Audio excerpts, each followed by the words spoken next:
Allez, je vais faire une dernière petite mise à jour quand même pour cette Feiyutech G3 au niveau du support. Donc c'est un petit conseil que je donne. De toute façon, c'est pas un conseil s'il faut le respecter.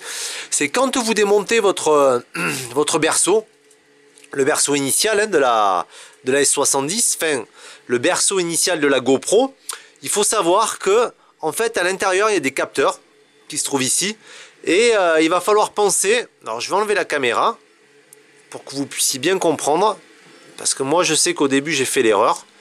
Vous voyez ici là, bon là vous le voyez pas, mais j'ai fait un trait, un petit trait dans, voilà, un petit trait avec un couteau ou quelque chose pour que vous puissiez remettre en fait le berceau dans le même axe, parce que comme les quatre trous, ben, ils sont comment dire, ils sont dans le même axe. Hein.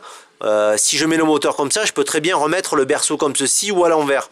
En fait, l'IMU lui va stabiliser, mais si vous le remettez pas dans le même axe que celui de la GoPro, c'est-à-dire vers ici, par rapport au moteur et au capteur qu'il y a, votre caméra elle va se mettre à trembler. Elle va faire ça comme ça, elle va se dire oh là là, qu'est-ce qui se passe, je suis pas là où il faut par rapport à l'IMU. L'IMU c'est ça.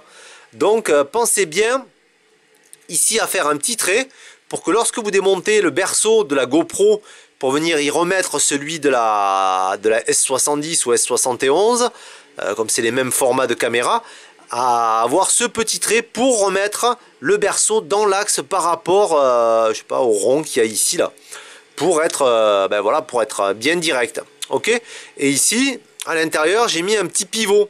Ici vous voyez la vis elle n'est pas tout à fait voilà, on peut la déplacer. Donc si votre caméra ne stabilise pas correctement, c'est-à-dire dans l'axe ici, c'est à cause de l'IMU, parce que l'IMU n'est pas correctement aligné à la caméra. Donc le fait de pouvoir le déplacer à l'arrière, il va vous permettre de pouvoir jouer un petit peu sur justement sur ce qu'on appelle le roll. C'est-à-dire si votre caméra est comme ceci, il vous suffit de déplacer un petit peu la vis pour venir la remettre correctement. Après on peut utiliser l'utilitaire de mise à jour et de réglage justement dans la nacelle, mais j'ai rajouté ce petit plus pour ceux qui n'ont pas envie d'aller bidouiller dans les paramètres, pour pouvoir vraiment bien équilibrer la caméra et avoir un rendu parfaitement vertical. Voilà, juste pour une petite mise à jour en plus que je pensais nécessaire. Allez, sur ce, on se retrouve pour de nouvelles vidéos.